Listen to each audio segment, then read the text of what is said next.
Les ruego apagar los micrófonos. ¿Ah?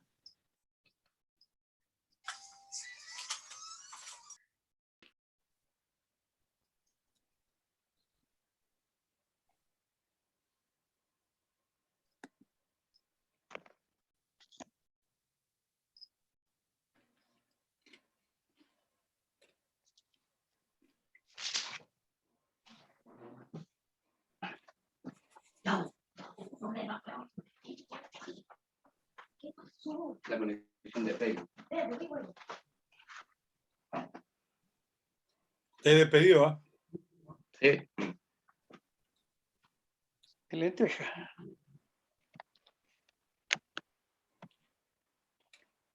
En su página. Consulta, ¿quién sabe cómo se puede conseguir el Por borrador favor, de la Juan, espérate un Constitución? poquito. Juan, Ya.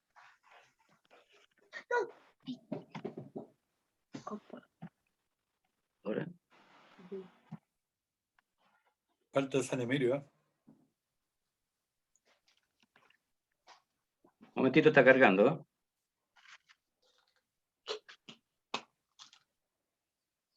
Entendido.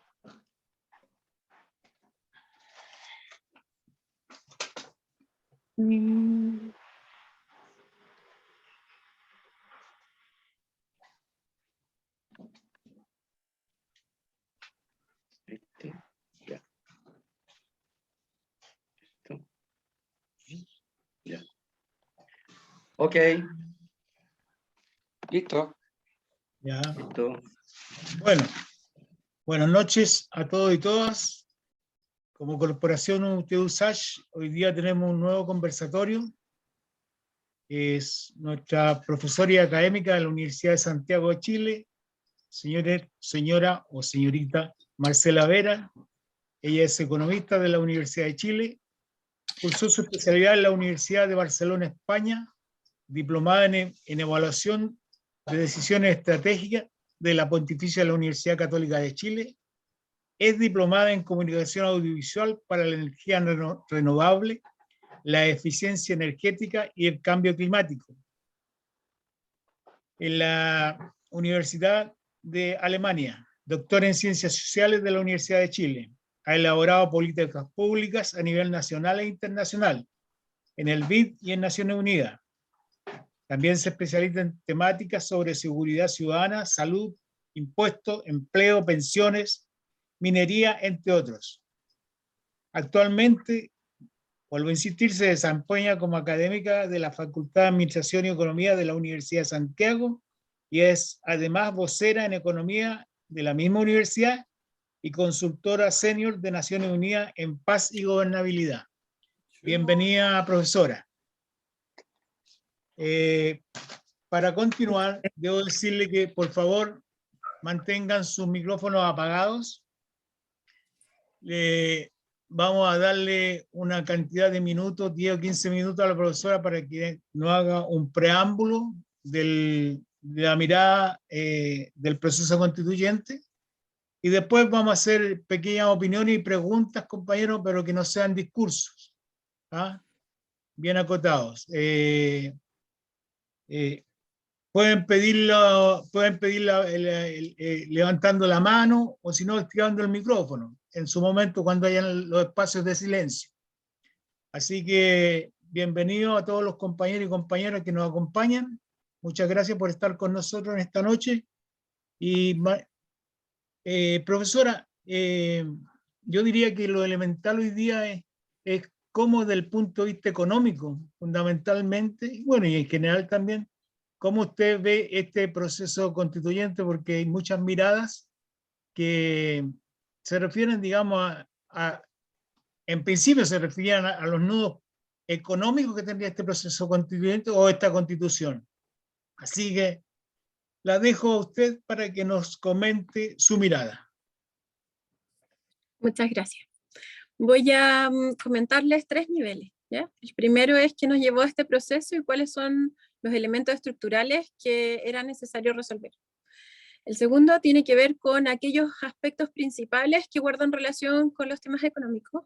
Y en tercer lugar, quiero mostrar cómo se produjo el proceso más político al interior de la convención en torno a esas temáticas. ¿Ya? Son 3 niveles de análisis. Entonces, respecto al primero, siempre es importante cuando uno está haciendo un análisis constitucional que pueda hacer un análisis estructuralista. Es decir, ver cuáles son los elementos más importantes que configuran la realidad de un país, que configuran la manera en que nos relacionamos como sociedad. Es así entonces como hay elementos que son jurídico-políticos, otros que son elementos económicos y otros que son culturales e ideológicos, ¿ya? Y en esos 3 planos, uno tiene que ver cuáles son las relaciones que se establecen entre unos y otros y cuál predomina en aquellas sociedades. En particular en la sociedad chilena, el predominio de esa estructura es netamente económico, porque hemos sido marcados por el proceso de neoliberalismo extremo que se implementó en la dictadura en adelante. En este sentido, entonces, el elemento económico viene a primar por sobre los otros, pero además viene a situar la manera en que nos comportamos, en la forma en que nos relacionamos y también cómo se ha expresado eso en términos políticos jurídicos. Por eso la salida constituyente respecto del momento del estallido social o revuelta popular de octubre del año 2019 fue un momento en donde la gente dijo, ya no podemos continuar más con el actual sistema. No es razonable permitir más lucro, más abuso por parte del empresariado a través de todos estos casos de corrupción y colusión, en donde se mostraba además este relacionamiento entre la economía y la política. Eso fue lo que llevó a la gente finalmente, con una serie de anuncios y dichos, por cierto, por parte del gobierno, a rebelarse contra el sistema y generar entonces un cambio estructural a nivel social en donde uno podía ver una movilización por cada cuadra en esa época. Eso no es común en los países cuando se produce algún tipo de revuelta popular. Ni tampoco ocurre de forma tan intensiva a lo largo de toda la nación, ni por tantos días, ¿ya? Por tanto, fue, digamos, respecto del acontecer mundial, fue un elemento muy importante y que cambió el eje también de lo social. Es así entonces como llegamos a la posibilidad de salir de ese entrampamiento político, de esa deslegitimación de las instituciones, esa pérdida de confianza en las autoridades. Llegamos a la posibilidad de decir, tenemos que iniciar todo esto de cero, hay que tener una hoja en blanco, en donde entonces podamos generar un proceso de trazar nuevamente los marcos institucionales y jurídicos para poder construir un horizonte de país distinto, ¿ya? Esa fue la premisa más importante. Y para eso mucha gente priorizó, ¿cierto?, determinados perfiles también de los convencionales que permitían entonces decir, no van a ser más de los mismos, no van a ser las mismas caras, van a ser nuevas caras, con identificación también de distintos problemas. Es así entonces como además se produjo primero una convención constituyente con paridad. Otro elemento muy importante fue el ingreso de los escaños reservados al ruedo político, cuestión que se había intentado hacer los últimos años, pero no se había logrado a nivel del Congreso. Y el otro elemento fue la posibilidad de que los independientes pudieran generar listas. Y en los independientes también había un fuerte énfasis sobre el elemento medioambiental. Si uno analiza el conjunto de los independientes, buena parte de ellos tenían una fuerte identificación con la defensa de los derechos de la naturaleza. Es así entonces como se traza el nuevo proceso que vive nuestro país, y con esto ya paso a la segunda parte, para poder identificar entonces cuáles de las promesas que se hicieron en campaña, de los mandatos populares que se les dieron a los convencionales, finalmente se pudieron llegar a cumplir o no. Había una regla que además limitaba la acción política, que tenía que ver con el 2/3. El 2/3 fue parte de la negociación que se hizo a puertas cerradas, por cierto, de la gente, en el espacio del Congreso, por ciertas figuras del espectro político, y que llegan a este acuerdo en donde dicen, vamos a generar esta convención, se va a hacer un plebiscito primero, y luego si gana, entonces va a requerir el 2/3 para aprobar cualquier norma. El 2/3, para todos los que nos dedicamos a este tipo de análisis, nos marcaba, digamos, precisamente la trayectoria que iban a tener entonces las distintas normas. Porque para alcanzar 2/3 significa que tú tienes que tener normas de aprobación transversal. O sea, aquellas normas que requirieran procesos de transformación no iban a lograr los 2/3. Porque el 2/3 en la práctica llegó a estar casi muy bordeando Evópoli. Bordeando Evópoli. Lo que significa que ya no solo alcanzaba el centro, sino que un poquito más a la derecha.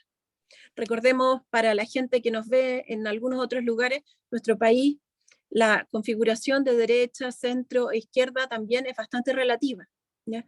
No hay una identificación clara, por ejemplo, con un rol de clase, o con conciencia de clase, o con la defensa de ciertos intereses respecto de la estructura de explotación o de subordinación o patriarcado. En nuestro país estas configuraciones de derecha, centro e izquierda están bastante difusas y han sido, digamos, movidas también por el eje del neoliberalismo un poco hacia la derecha. Entonces, en ese contexto, se configuró una convención que además tenía que tener, para poder llegar a los 103 votos, tenía que tener la aprobación de independientes no neutrales, del Partido Socialista, del Frente Amplio, de Chile Digno, y además de los independientes y los escaños. Entonces era una configuración que implicaba, digamos, que se iban a aprobar solo aquellas normas que les interesara aprobar a los sectores del centro político de este país y una parte de la derecha. Es así entonces como se configura el elemento más económico. Y en un primer momento las cuestiones económicas marcaban el debate público. O sea, este descontento social surgió precisamente del lucro, surgió de la impugnación al lucro. Y en cambio, cuando se produce este debate constituyente, buena parte del marco que se requería para transformar el modelo económico se diluye con el pasar de los meses. Buena parte de la energía se gastó en la conformación de un reglamento que además hubo que modificar muchas veces. Pero terminado el proceso de reglamento, además se configuró la Comisión de Medio Ambiente, Modelo Económico y otros juntos, y por tanto se mezclaron los temas económicos con los temas medioambientales y entraron en pugna. Y ese también fue un elemento que debilitó el componente económico en la Constitución.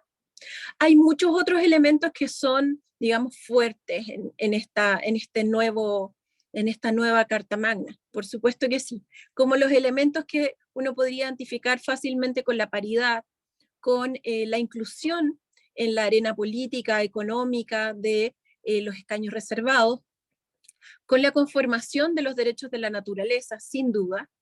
Sin embargo, los temas económicos entonces quedaron en un segundo plano, y en buena parte de la discusión también quedaron en un segundo plano porque al centro político no le interesó llevar a cabo esos debates. Y ese fue también parte del problema.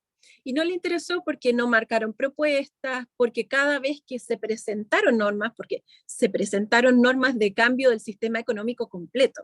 Esa es la realidad. No es que no hayan habido propuestas, no es que no se haya hablado de pyme, por ejemplo, sino que, o de banca, sino que simplemente el centro político marcó buena parte de los acuerdos de febrero en adelante en torno a decir: nosotros les vamos a aprobar determinadas cosas si ustedes con nosotros rechazan otras.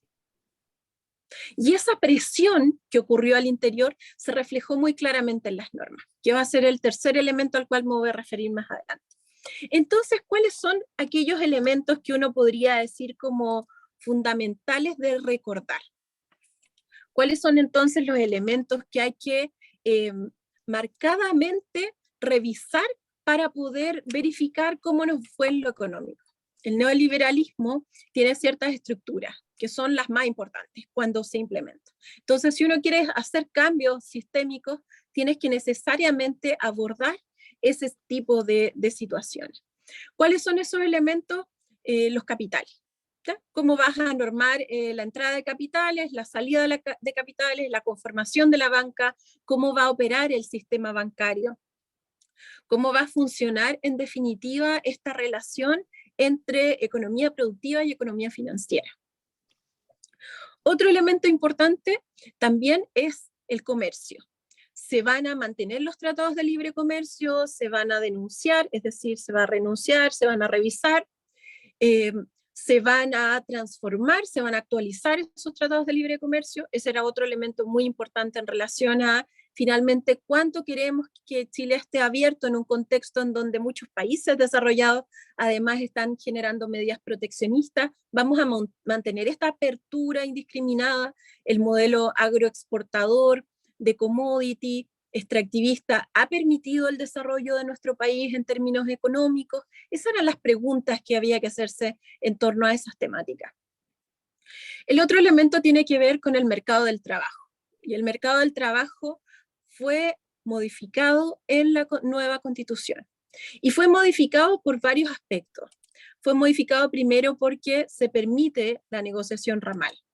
Y ese elemento es un elemento que viene a modificar la estructura de poder a la cual podían acceder los sindicatos. Buena parte de que tengamos tan poquitos sindicalizados en nuestro país tiene que ver con que además el poder de los sindicatos es muy bajo en la Constitución de Pinochet. Y también en los códigos que, ¿cierto?, en la legislación siguiente. Entonces, en ese sentido, hubo un cambio muy importante en respecto de que entonces se van a permitir las negociaciones ramales y entonces todas estas estructuras empresariales en donde existe subcontratación, en donde existe integración vertical, entonces no van a destruir el poder de los sindicatos, sino que los sindicatos van a poder negociar con la empresa en sus distintas formas y entonces van a poder generar una presión hacia ese grupo económico de manera más significativa para la defensa de los derechos de los trabajadores. Eso yo diría que fue algo sustantivo que se logró con mucho esfuerzo, con mucha insistencia por parte, por cierto, de las organizaciones sindicales, en sus múltiples formas, además, y eso fue, digamos, un logro muy importante. Otro elemento que quedó en el debate, porque se generó una norma, se aprobó en la comisión y finalmente no logró alcanzar este nivel de los 103 votos en el Pleno, fue la discusión sobre la subcontratación. Es decir, que se le impidiera a las empresas poder generar, ¿cierto?, estas lógicas de subcontrato y por tanto de precarización del componente del trabajo. Ese elemento no se logró resolver, quedó entonces rezagado producto de este 2/3 y hace parte, digamos, de las siguientes demandas que se van a tener que ir planteando para hacer esa modificación sustantiva en relación al trabajo. Otro elemento que fue modificado tuvo que ver con el Estado. El Estado entonces en sus formas, digamos, desde sus distintos roles. Me refiero al rol distribuidor, rol fiscalizador, pero sobre todo el rol productor del Estado. Este rol que permite articular las demandas sociales en base a una salida que presenta el Estado frente a esas demandas, producto de que es un Estado que puede ejecutar política pública. Si uno analiza los indicadores de la OCDE, el promedio está en torno al 35% de la participación de los ingresos fiscales en el Producto Interno Bruto. Es decir, el Estado en la OCDE tiene en sí una injerencia de al menos 35% sobre su economía. En algunos casos llega a ser hasta el 45%. ¿Ya? Entonces, frente a ese tipo de ejemplos en donde cuando viene una crisis económica es muy importante que el Estado tenga un músculo fuerte para poder incentivar el empleo, incentivar la inversión, generar una economía que además sea, que tienda a la equidad, ¿verdad? Para todo eso se requiere un Estado fuerte. En nuestro caso el Estado es muy débil y eso es síntoma del neoliberalismo. Eso fue parte de la construcción del neoliberalismo, en donde dejó al Estado entonces reducido al 20% de los ingresos fiscales en relación al Producto Interno Bruto. En este sentido entonces la modificación del Estado era muy importante, ¿ya? Y se alcanzaron algunos logros, por lo menos el restablecimiento de esta facultad de que el Estado pudiera crear entonces empresas públicas, ¿ya? Eso quedó bajo la posibilidad de que entonces el Estado, mediante una ley, pueda crear una empresa pública.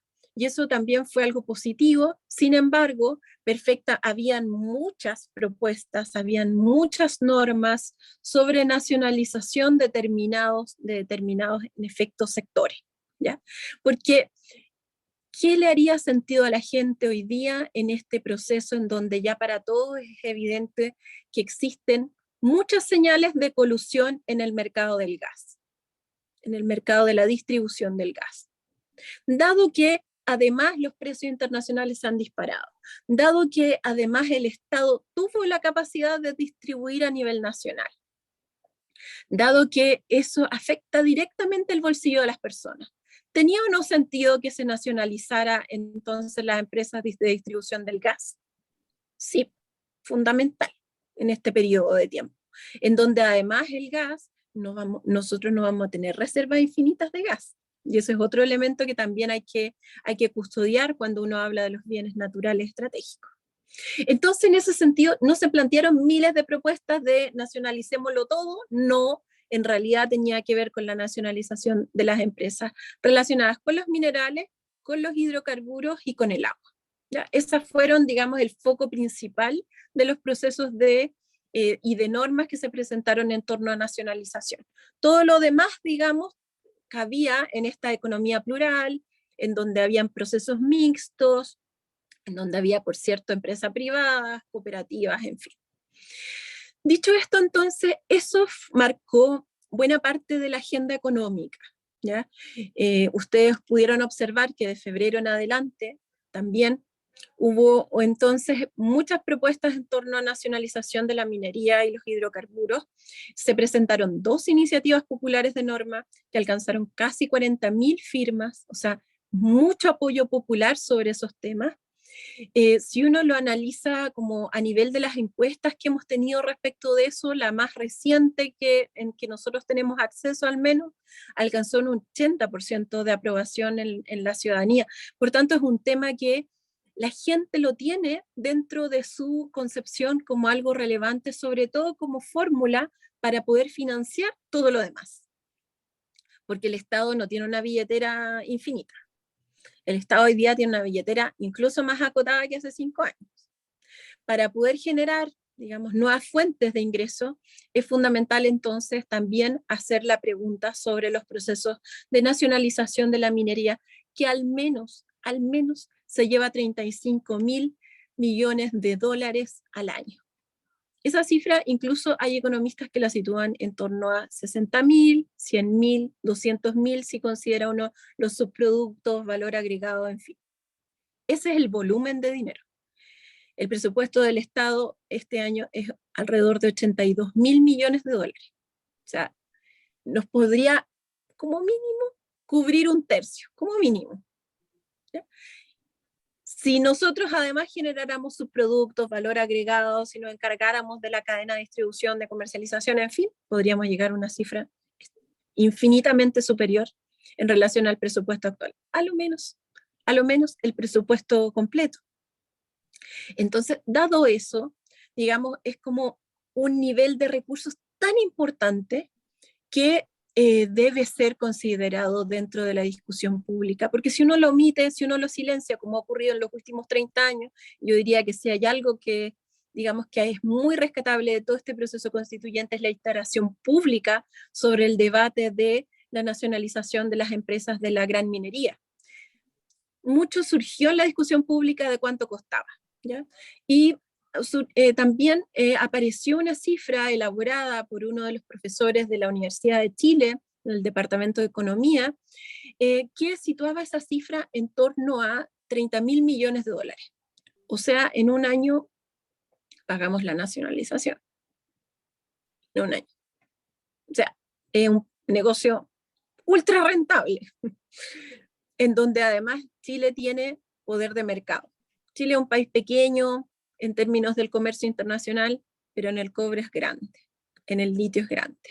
Y por tanto, dado que geopolíticamente es tan importante el cobre y el litio, es fundamental entonces que tengamos una concepción muy clara sobre qué vamos a hacer como país respecto de la producción de bienes que son finitos.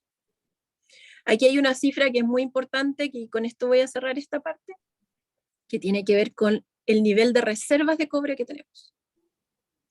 Si uno toma el volumen de tonelaje que tenemos, al menos uno razonablemente podría decir que nos quedan entre 15 a 20 años. Si uno ya explotara hasta las últimas capas de cobre de baja ley y con muchos costos sociales, hídricos y ecológicos, podríamos tener 30 años. Entonces, esto no es una discusión que uno pueda decir, no importa, en 10 años más la damos, ¿no? Porque en realidad ya sería como casi, digamos, una carrera ya hecha. Y por eso es tan importante entonces poner esos temas en el tapete. Otros elementos que se discutieron en torno al debate constitucional tenían que ver con el agua. El agua como un elemento sustantivo para la vida, sin agua no hay vida, lo aprendimos desde Mesopotamia en adelante, ¿cierto? Tigris y Éufrates marcaban la construcción de los imperios. Bueno, es importante entonces que recuperemos la concepción de que el agua no tiene que ser un bien transable en un mercado en donde estos derechos de agua se los puedan heredar, comercializar, comprar, como si no hubieran necesidades por parte de las comunidades. Sobre todo porque hay una crisis hídrica de 13 años, y por tanto el debate sobre este tema no está cerrado. Es un debate que está abierto. Y está abierto porque en las transitorias no se ha logrado llegar a acuerdo. Entonces hay sectores del centro que quieren dejar esto ambiguamente, con un tiempo muy largo de ejecución, y ya tenemos 13 años de crisis hídrica, hay comunidades que ya no tienen agua. Si nosotros no somos capaces de restablecer el ciclo hídrico, no vamos a poder producir, no vamos a poder hacer economía, no va a haber agua para el consumo humano, pero además no va a haber capacidad de reversar el proceso de crisis hídrica. Vamos a caer en lo que se denomina irreversibilidad. Y eso es lo más, yo diría que lo más peligroso es eso. Es que en definitiva no tengamos un caudal que garantice que ese río pueda mantenerse en el tiempo. Si miramos los documentales de la Laguna Carén, por ejemplo, es muy claro cómo se ha producido un proceso de crisis muy importante en distintos lugares, ya no solo en el norte, sino que esto se ha ido moviendo cada vez más hacia la zona centro-sur, incluso. Ese es el contexto del debate económico que se da en torno al agua. Estos derechos van a tener que ser caducados, va a producirse un traspaso a un organismo que además va a calcular el caudal del agua y va a redistribuir adecuadamente en función de aquellas necesidades que esas comunidades tienen sobre el consumo humano al agua, el restablecimiento del ciclo hídrico y también, por supuesto, otros elementos como aquellos que requieran los pueblos, porque los pueblos también tienen un tipo de uso del agua muy distinto, ¿cierto? Y, por supuesto, aquellos elementos productivos. Se discutió también sobre la reforma agraria, hubo discusión sobre aquello, hubo normas que plantearon ciertas modificaciones respecto de que era importante redistribuir nuevamente la tierra, que era importante generar soberanía alimentaria, cuidado de las semillas. También lo hubo sobre el bosque nativo, sobre el rescate del bosque nativo, sobre los procesos de sustitución de esta actual industria de bosques que finalmente está erosionando la tierra, y también sobre el mar. Y sobre el mar también se logró generar cierta política nacional portuaria, y en ese sentido también se rescató buena parte de las demandas que han tenido los portuarios sobre estos temas. Puntos débiles sobre lo económico hubo muchos, ¿ya? Tratados de libre comercio no se logró, se presentaron muchas normas en toda clase de creatividades.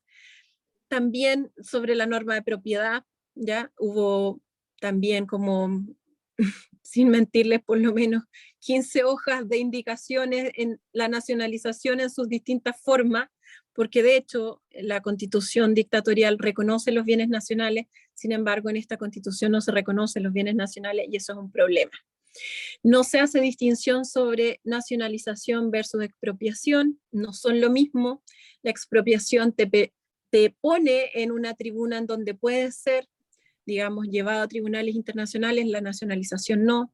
La indemnización implica un pago previo, incluso como quedó definido lamentablemente en esta Constitución, quedó definido también el precio justo como un elemento, digamos, perjudicial para el país, para los intereses nacionales. El precio justo hoy día es el precio de mercado. Imagínense, ya no el avalúo fiscal, sino que el precio de mercado. O sea, si un Estado quiere nacionalizar una industria y cae en una expropiación en esa categoría, entonces tendría que pagar el precio de mercado, una cosa muy distinta a entonces cualquier definición de nacionalización en que el Estado podría incluso decir, dado que tuvieron utilidades extraordinarias y no pagaron por el bien, entonces no se indemniza, como ocurrió en las anteriores nacionalizaciones en nuestro país. Eso fue una debilidad que quedó en la Constitución, y quedó esa debilidad por muchas razones, que va a ser parte de los elementos que les paso a contar muy brevemente ahora para no pasarme tanto con el tiempo. Se presentaron distintos debates, y se los voy a graficar con el debate sobre hidrocarburos y el litio, ¿ya? Porque uno diría, el cobre es difícil que se nacionalice y tal, y entonces, pero hay algo que está garantizado, incluso en el artículo 3º de la Ley Orgánica Constitucional actual, en donde se dice que el litio y los hidrocarburos y otros no podrán ser concesionados. No podrán ser concesionados. Actualmente logran, a través de contratos especiales de operación, generar entonces explotación por parte privada, pero eso no está al nivel constitucional, ¿ya? Eso es a través de un contrato. O sea, es bien distinto decir, la casa es mía, a decir, yo voy a arrendar la casa, a decir, yo contrato a alguien para que produzca en la casa un rato. Son 3 escenarios bien diferentes. Y cuando uno habla de los bienes más importantes que tiene el país, implica entonces que tiene que tener también un rol patriótico sobre aquello. Un rol patriótico. Es decir, esto nosotros lo vamos a usar no solo para nuestras generaciones, sino que para las generaciones futuras. Y custodiar que se explote adecuadamente, que no se evada, que no se saquee, y que por supuesto se genere valor agregado en nuestro país con eso. Esos fueron los elementos que se tuvieron en debate, y lamentablemente se intentó privatizar esto al menos 6 veces. Al menos 6 veces. 6 veces. El litio y los hidrocarburos. Incluso hasta la norma transitoria. Hasta las normas transitorias intentaron hacerlo 2 veces. Entonces, frente a esto, uno diría también, y yo creo que es muy importante, que la gente siga las votaciones y observe cómo se están conformando y cómo se están comportando también los distintos conglomerados políticos sobre estos temas. Porque finalmente uno también tiene que decir, tiene que también tomar una decisión como muy madura. Es decir, ¿vamos a seguir sosteniendo políticamente este tipo de situaciones o no? Hay países en donde eso no se permite. Simplemente se les consideraría traidores a la patria, ¿ya? Y esto es traidor a la patria no solo como a la gente, no solo a la sociedad y al medio ambiente, sino también a las empresas. Y ahí también es muy importante como tener esa visión. Hoy día perjudicamos a las empresas de nuestro país cuando nos nacionalizamos nuestros bienes naturales estratégicos. Y las perjudicamos porque el Estado no tiene suficientes recursos, por tanto, digamos, este círculo virtuoso en donde tenemos un Estado productor que además impulsa la economía y que eso ayuda, ¿cierto?, a todas las empresas que están en nuestro país, eso también se perjudica. Y eso también hay que tenerlo muy claro. Ese entonces, en estos 3 niveles, no me quiero pasar más del tiempo, hay muchos detalles, infinita cantidad de detalles sobre esto. De hecho, lo pueden ver también en mi Twitter, muchas veces yo publiqué las votaciones. También hice algunas columnas en la radio de la Universidad de Chile sobre estos temas para mostrar cuál era el debate, qué querían decir esos artículos, porque muchas veces también tenía como una redacción muy jurídica que hacía difícil que las personas entendieran rápidamente de qué se estaba tratando y qué se estaba jugando ahí.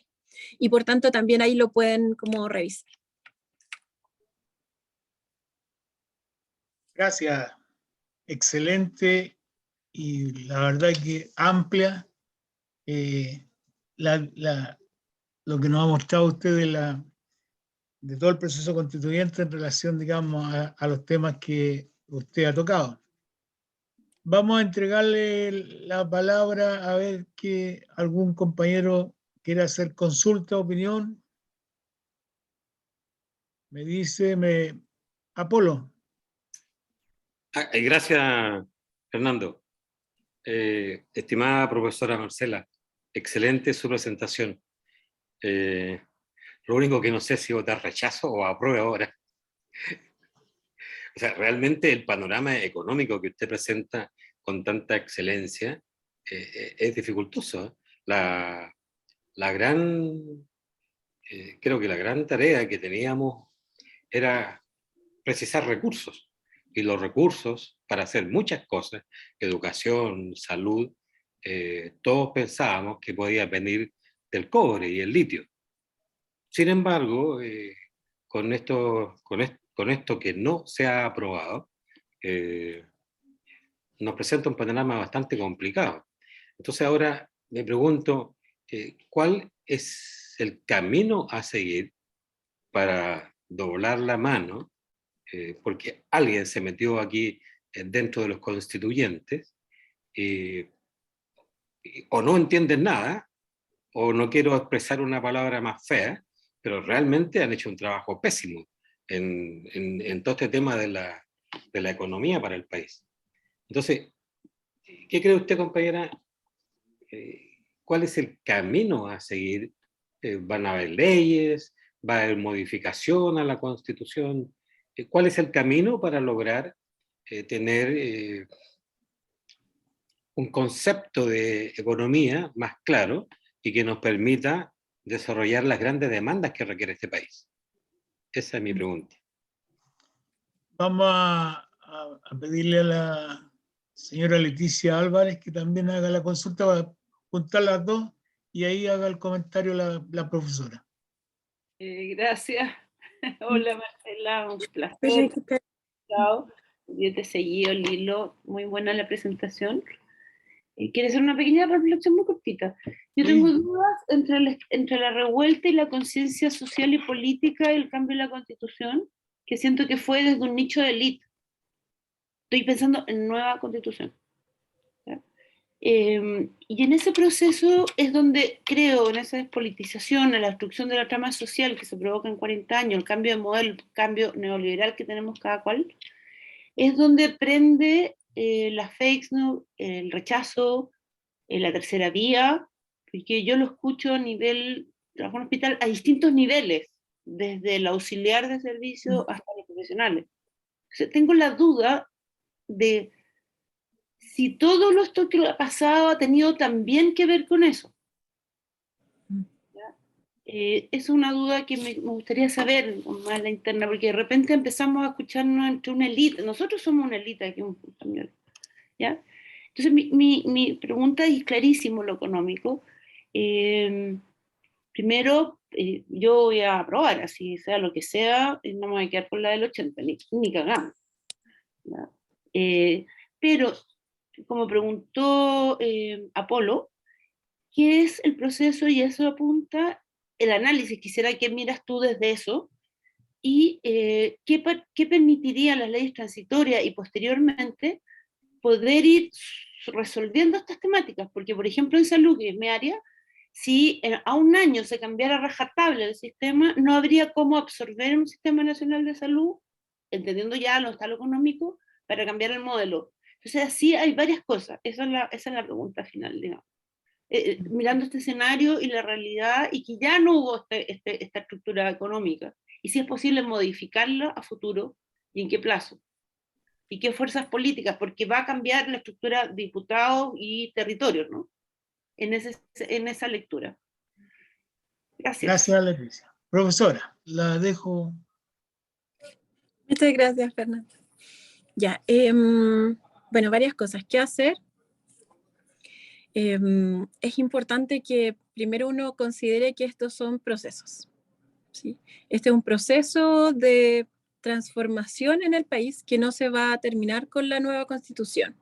Y entonces uno conscientemente tiene que revisar cuáles son los elementos con los cuales está de acuerdo con la Constitución nueva y decidir si es que los va a apoyar o no, Y eso es, yo creo que por lo menos que es una labor que tiene que hacer conscientemente cada uno. Sí tiene que informarse, sí tiene que revisar adecuadamente las distintas páginas que hay para poder entonces entender también el texto constitucional y no caer en la fake news, que también es parte del problema. Casi siempre tiene que ver con ese problema. Yo diría que más que lo que quedó, porque hay pocas normas que yo diría como esto necesariamente habría que borrarlo, lo del precio justo, yo creo que cada vez que pienso en eso, creo que es digno de un estudio de caso. O sea, ¿cómo es posible que un país, que líderes políticos de cualquier sector hayan aprobado algo que saben que va en contra de los intereses nacionales? Yo en eso sí creo que y ocurrió lo mismo con el caso de Codelco. ¿Ya? Precio justo y Codelco, que ocurrió en las normas transitorias, las normas permanentes, de verdad que lo intentaron hacer muchas veces, de permitir que incluso hasta Codelco se privatizara, de permitir que se privatizara el litio y los hidrocarburos, no pudieron. No pudieron. Primero habían presentado un 70% de privatización, luego un 100% de privatización de los hidrocarburos, después como no lo resultó eso, un 100% de los hidrocarburos y el litio, o sea, cada vez iban aumentando la privatización. Por lo menos en términos de eso, no se privatizó más. Sin embargo, hay una norma de Codelco que quedó en las transitorias, que se aprobó hace poco, la semana pasada, que se aprobó también con la información suficiente para el debate. Y el debate tenía que ver con resguardar por una parte Codelco, pero la última parte de esa norma plantea que va a quedar vigente la legislación complementaria de Codelco. Y el problema es que la legislación complementaria de Codelco, una de esas normas es la 19.137, para que la busque la gente, que permite entonces que Codelco le ceda aquellos terrenos, aquellas minas que no está explotando, se las ceda a privados. Y así entonces, del 100% nacionalización que teníamos en la década de los 80, Codelco ahora está en el 30%. ¿Ya? Esa fórmula es una fórmula muy encubierta de privatización de la minería del cobre, ¿ya? Y lamentablemente se aprobó. Esos dos elementos yo diría que son claramente perjudiciales para los intereses del país. Sin embargo, lo demás, uno podría decir, son avances sustantivos, por ejemplo, en las cuestiones medioambientales y en los otros elementos que ya les he comentado anteriormente con harto detalle. Dicho esto, el debate económico no se logró resolver en la Constitución fundamentalmente también por el mismo perfil de aquellas personas que estaban, digamos, con la representación popular. Y ahí hay dos problemas. Primero, no habían economistas que uno dijera como son economistas que no están dentro del marco del neoliberalismo, sino que en efecto están defendiendo las demandas populares. No habían convencionales que fueran economistas de esa línea, ¿ya? Y eso también fue un problema, porque entonces es muy difícil que una persona defienda un tema económico si no es economista. Eso yo lo he visto a lo largo de toda mi carrera profesional. Es algo que es muy difícil de hacer, porque además el sistema, digamos, tiene toda una configuración teórica que si la persona no está preparada es muy difícil que pueda llevar a cabo esa disputa. ¿Ya? Y yo entiendo esa situación. Y el segundo problema tuvo que ver con que la gente entregó su poder a estos representantes, y eso fue el problema mayor. Porque si la gente hubiera estado activa, hubiera estado pidiendo rendición de cuentas, hubiera estado exigiendo los mandatos, hubiera estado movilizada durante este tiempo, entonces digamos que el 2/3 hubiese sido rebasado por la movilización de la gente. Entonces, en ese sentido, digamos que ahí hubo una debilidad que también tiene que ver con decir, nosotros dimos esta lucha en la calle a lo largo de tantos años, ahora les toca a ustedes resolver esto de buena forma. Y lamentablemente eso no se produjo. Y no se produjo y faltó en efecto mayor fiscalización social respecto de eso. Una de las normas que escribí varias, una de las normas que escribí tenía que ver con eso, con el control social sobre el Estado, sobre la manera en que la ciudadanía puede ejercer fiscalización. Ese elemento nos evita la corrupción, la colusión, el despojo, el lucro, el abuso, y es un elemento muy importante que hay que ir desarrollando más con el tiempo. Dentro de las otras cosas que quedan por hacer, en efecto, puede producirse una reforma constitucional. Ya sabemos que se negoció un 4/7 para hacer cambios al respecto, sin duda. Se va a requerir, como de este foro, muchos foros para que la gente vaya aprendiendo estos contenidos, vaya pudiendo permitirse tener otro tipo de manera de producir economía, de ejercer la economía, de otra manera de relacionarse con el sistema financiero. Se va a requerir mucho trabajo en adelante para que exista digamos, un sentido común en donde la gente también sea la que empuje los cambios y empuje a los gobiernos.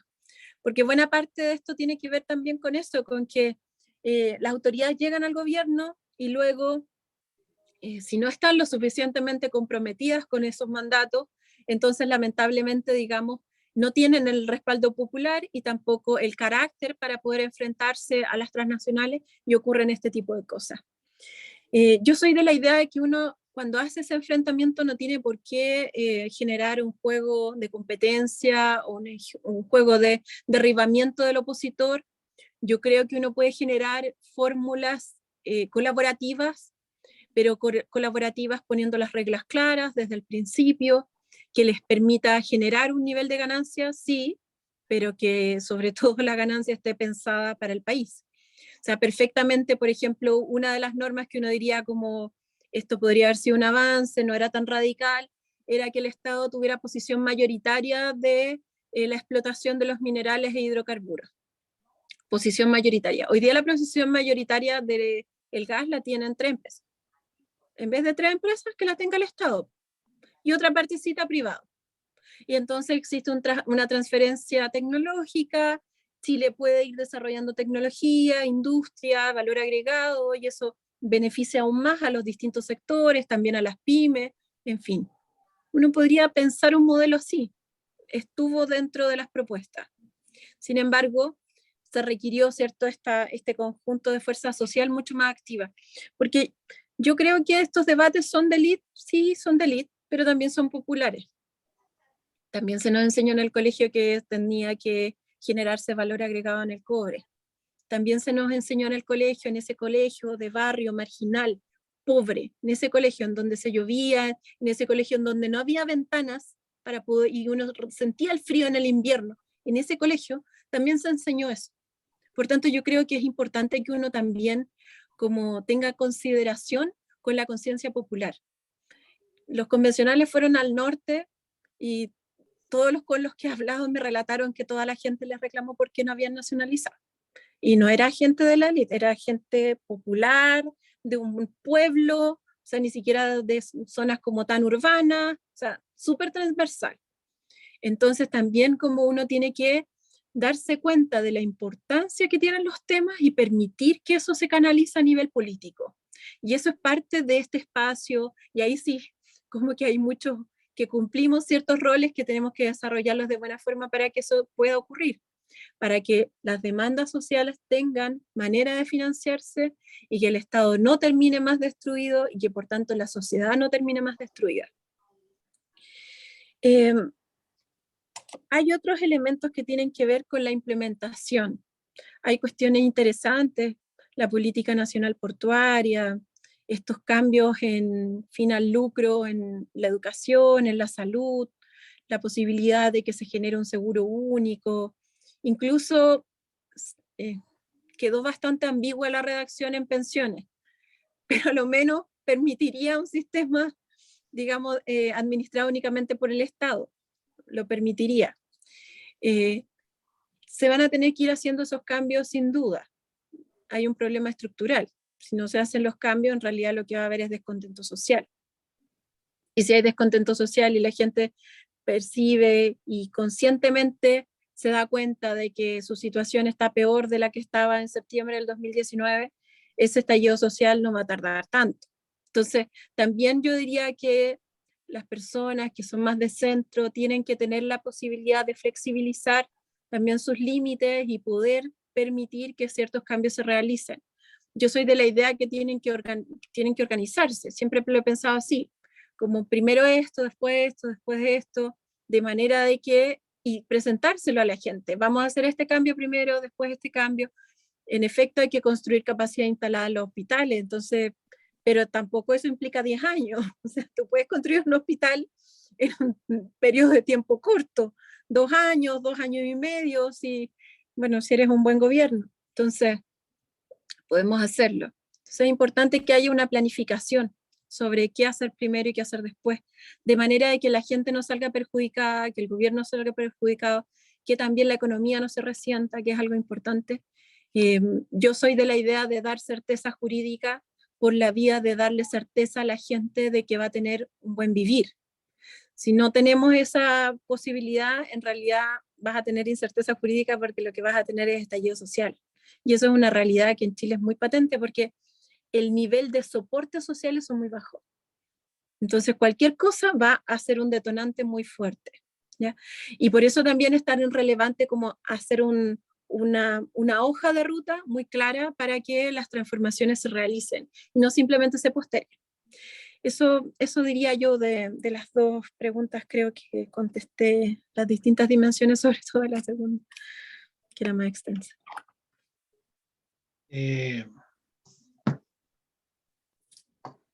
¿Alguno otro compañero quiere hacer alguna consulta?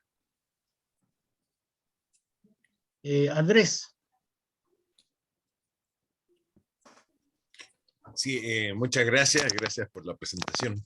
Muy interesante, muy concreta, muchos aspectos.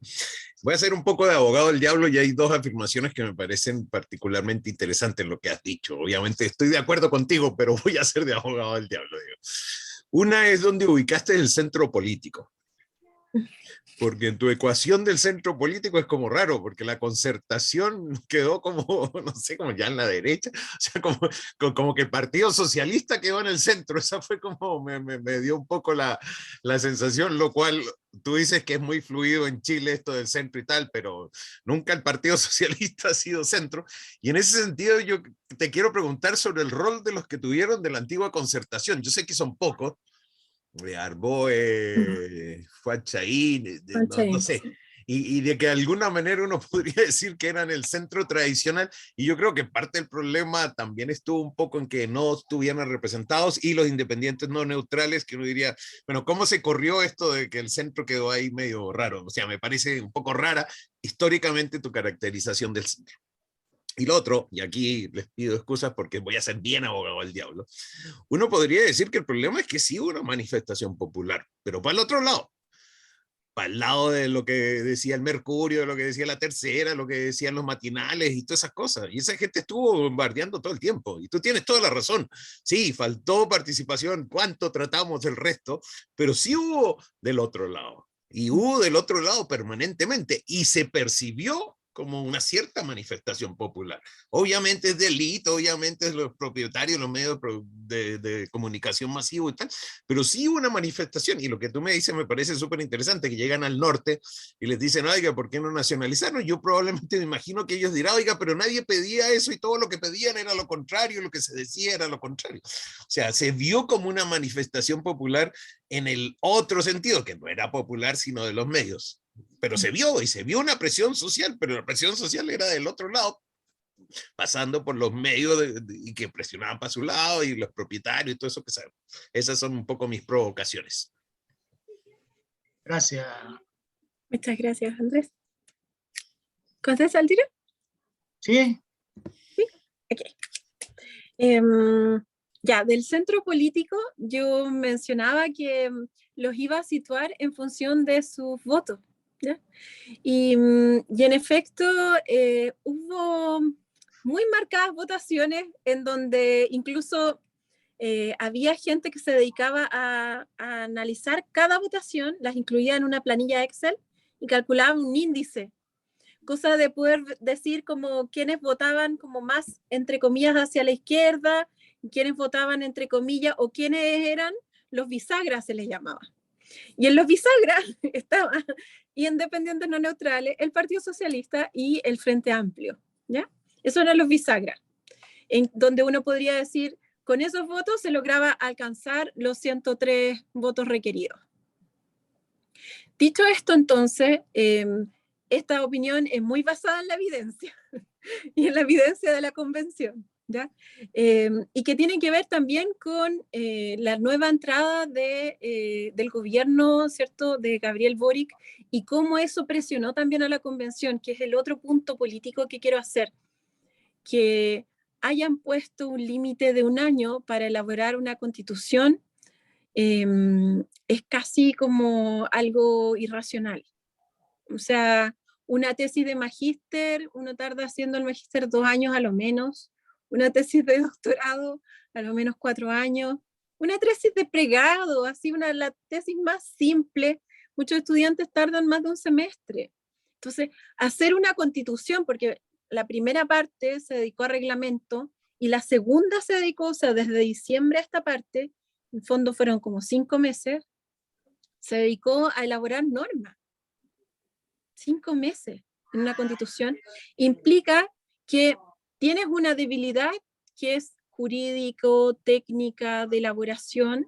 Sí, ¿se sortió eso? Sí, porque habíamos otros que estábamos elaborando normas casi todo el día y se sortió, en efecto. Había normas que representaban las demandas y que hacían posible la construcción de otro país, sí, las había, pero el problema fue también, tuvo que ver, digamos, con la fase siguiente que tenía que ver con la participación, porque tú no puedes hacer desde tu oficina, desde tu sala, por mucha experiencia que tú tengas, por mucho currículum que tú tengas, tú tienes que involucrar a las personas a participar en esa elaboración.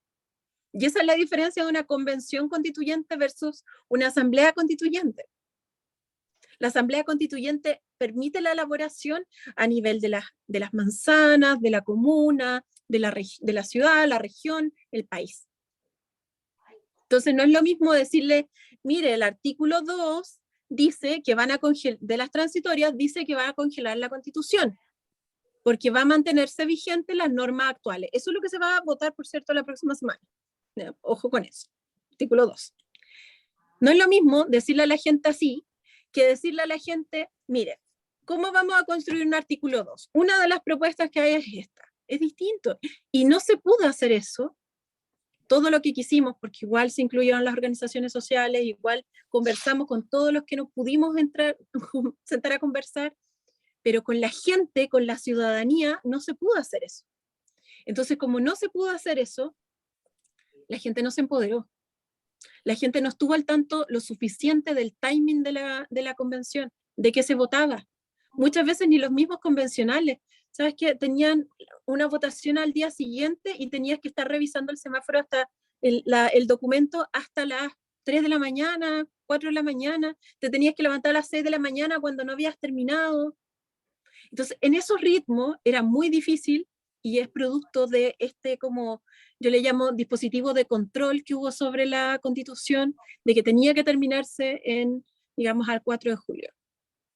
Y esa cuestión hizo que la gente recibiera la información que producía los medios de comunicación, pero no pudo estar partícipe toda la gente como correspondía y no pudo informarse como correspondía todo el proceso. Y eso hace parte de esa debilidad, que yo diría que se sitúa netamente con este espectro, digamos, de lo popular, de la incidencia de lo popular sobre la convención, de la incidencia de la ciudadanía sobre la convención. ¿Cuál fue la segunda pregunta? ¿Cuál fue el rol del centro político tradicional? Entonces, me tocó justo ser asesora en comisiones en donde estaba. Entonces, vi sus prácticas, sus propuestas, las leí, las analicé, las discutí, en fin. Y en muchas ocasiones yo diría que, bueno, se alineaban en efecto con la desaprobación de algunas cosas que podían transformar el país, lo primero, pero sí eran muy directos en cuál iba a ser su posición. Y eso yo creo que también es algo que hay que rescatar del proceso. No así ocurrió con lo que se le llamó la triada, que yo la definía como el centro político. Le pusieron la triada por algo, porque era quienes decidían, ¿no? Así les pusieron, sobre todo así al final del periodo. En ¿Quiénes derechos eran esos? fundamentales ¿Los de la fue triada? los de la triada, el Partido Socialista, Independientes No Neutrales y el Frente Amplio. En el último periodo hubo cosas que no se aprobaron precisamente porque no se contaban con esos votos. Se alcanzaba con una cantidad de votos, entre comillas, progresistas, porque en realidad mucha norma zafada no llegaba al pleno, porque antes había un filtro en la comisión. Muy difícil. ¿Ya? Después además se requirieron muchas firmas para presentar siquiera una indicación, entonces más filtros todavía. Entonces, más o menos de normas progresistas habían como 64 votos. Si te iba súper bien, alcanzabas como los 72, que yo vi en algunas, como subimos. Pero el resto, el delta faltante, era parte de esta triada que a veces votaba a favor, a veces en contra, a veces divididos, a veces en bloque. Por ejemplo, en temas cruciales como minería, uno observa las votaciones y son votaciones en bloque. O sea, todos cuadrados con esa votación en contra. ¿Ya? Y eso también, digamos, es que es parte de la elección, parte del proceso de análisis, de evaluación y por supuesto esto con mucho respeto de las distintas posiciones. Yo creo que uno tiene que analizar la evidencia, no como tener una mirada solo como de lo que te tincó o no te tincó, sino que como basada en las votaciones se configuró ese centro. Yo esperaba más de ellos, sí, sin duda. O sea, de hecho hay muchos convencionales muy valiosos en ese sector. Me tocó además trabajar muy transversalmente, o sea, apoyar a distintos, porque como además había muy pocos economistas, pues yo sí me encargué de hablar con distintos sectores para explicarles claramente muchas horas, 5 horas, 4 horas, muchas veces a la semana, muchas semanas, con los distintos sectores. Entonces, les tengo mucho cariño a varios. Sin embargo, también uno entiende que hay, digamos, una conformación que es política y toman decisiones en base también a su conglomerado. Y eso también es importante entenderlo. Eso creo que responde a tus dos preguntas, Andrés. Gracias. Vamos a ir terminando. Mira, respecto, digamos, a esto que se dilucidó con la autonomía del Banco Central y que tiene que ver con algunos espacios internacionales que han, por ejemplo, Bloomberg hace poco calificó el borrador de la nueva Constitución como un documento razonable y dice que estaban impresionados que hayan llegado tan lejos. Y hace poco Morgan Stanley, que es una poderosa multinacional financiera, dice que la aprobación del texto constitucional no afectaría los resultados macroeconómicos del país.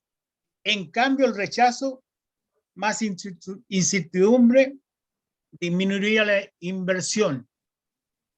Y yo ahora me pregunto, si yo no sé si estaba durmiendo, estaba soñando, estaba viendo una película, pero John Biden dijo o llamó a acabar con el neoliberalismo y a pagar sueldos más justos. Yo lo escuché clarito. Entonces, ¿cuál es la mirada? Porque resulta que con lo que usted hoy día nos ha comentado, de repente, entre la certidumbre y la incertidumbre, o la incertidumbre que permitía a la derecha, porque hace poco estaba viendo en CNN una discusión de dos constitucionalistas, justamente fue media hora hablando del derecho a propiedad. ¿Cuáles son los elementos que nosotros tenemos que poner más para la certidumbre que para la incertidumbre, mirado desde ese punto de vista tan económico? Son varias preguntas a la vez, intentaré ser muy breve. Lo del Banco Central, la verdad es que, bueno, es algo que yo presenté primero en el debate. Me encargué de informarle a distintos sectores de convencionales, me reuní varias veces con distintos sectores. Soy una de las pocas mujeres que sabe mucho de finanzas y me entrevistan mucho sobre anuncios del Banco Central, sobre la política del Banco Central. Sé harto sobre el Banco Central. Entonces esta norma recoge casi todos los elementos que yo les había comentado que eran relevantes.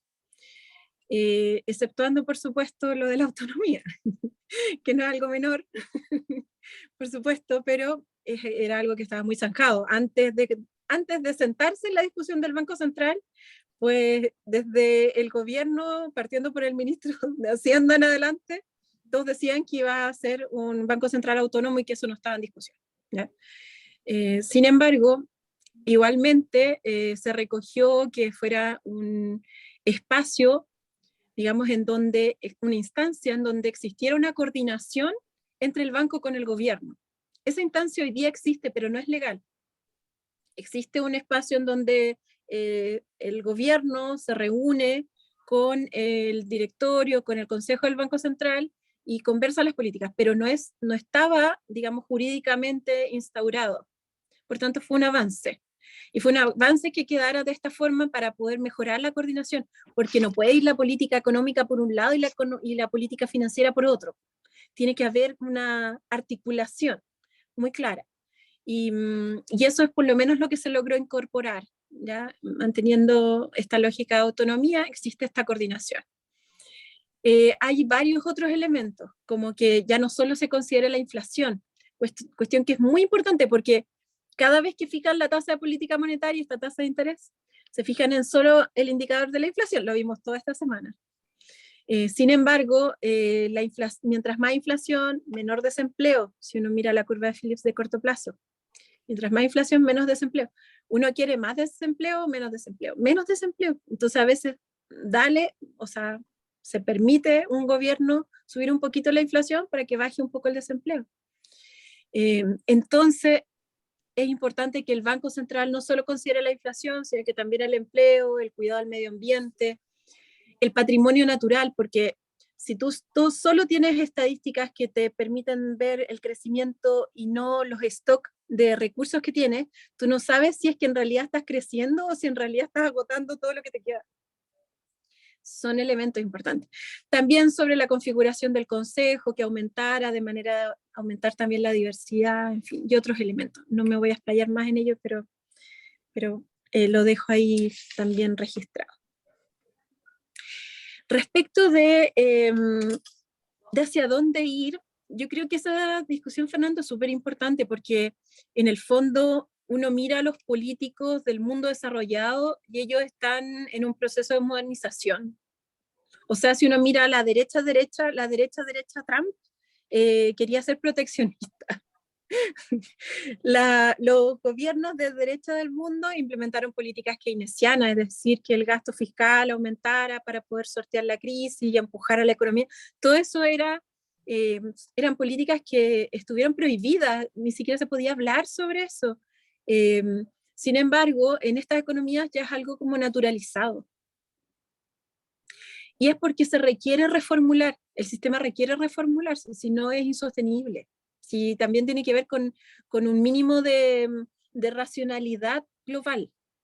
Tiene que reformularse.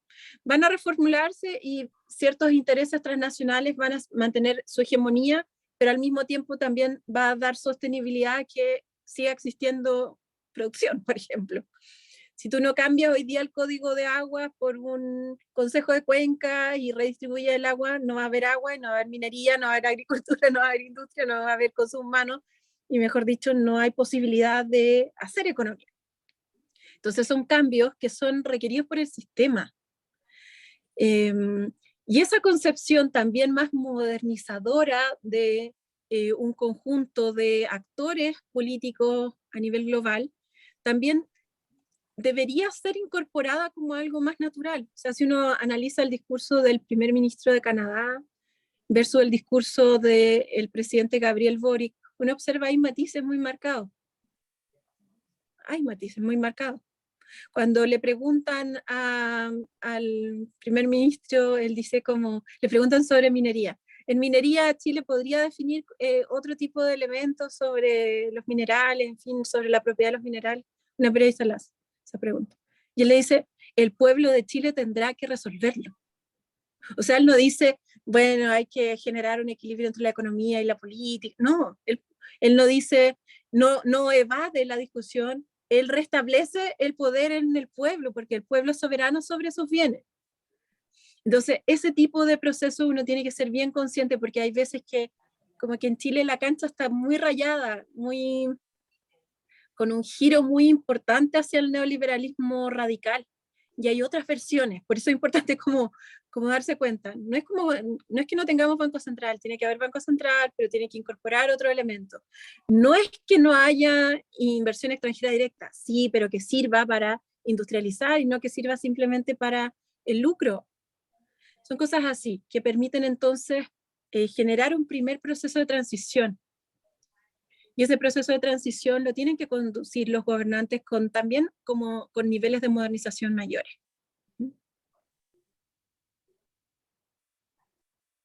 Bueno, yo creo que ha sido una buena cátedra y disertación de la mirada económica del proceso. No me queda más que agradecerle, profesora, por su tiempo, por su disposición con la corporación nuestra, la corporación UTIUSACH. Así que le vamos a dar las gracias y a todos los compañeros y compañeras que nos acompañan hoy día, también agradecerles su presencia. Yo creo que ha sido un rato bien agradable de educación, ¿ah? Pero yo creo que todos estamos conscientes que a pesar de los temas que la profesora nos ha indicado que han tenido falencia, no podemos pensar solamente, o sea, debemos pensar solamente en que el apruebo debe seguir adelante porque necesitamos cambiar esta constitución y después, como dice la profesora, reformar ciertos aspectos o a lo mejor con leyes, ¿ah? Y adecuándola de algún modo a los intereses de la ciudadanía. Así que una vez más agradecerle a todos, decirles que si nos quieren acompañar el jueves 16 de junio a las 20 horas vamos a lograr ahora sí tener a nuestro constituyente Jorge Baradit con nosotros para que también nos explique algunas miradas del trabajo constitucional, de los aspectos que también la profesora nos ha indicado. A lo mejor vamos a ir saliendo de algunas dudas, ¿eh? Así que los dejo invitados para el jueves 16 de junio a las 20 horas con Jorge Baradit. Así que muchas gracias, que tengan un buen fin de semana, muy buenas noches. Buenas noches, saludos a todos. Un A millón Leticia, de a la gracias. profesora Marcela Buenas Vera, noches. compañeros. Excelente. Muchas Gracias, gracias. señorita Bien, Marcela. Marcela, Envíenme el muy afiche. buena tu Muchas presentación. gracias, muy Carlos didáctica. Rebolledo, viene el afiche para el jueves, Gracias, para Fernando. difundirlo. Buenas noches, compañeros. Chao, buenas noches. Buenas noches. Andrés Seco, ¿ah? Andrés Bovenriet. Buenas preguntas. ¿Te hizo la grabación? Andrés, yo conocí a un señor Eduardo Bovenriet en Iquique. Sí.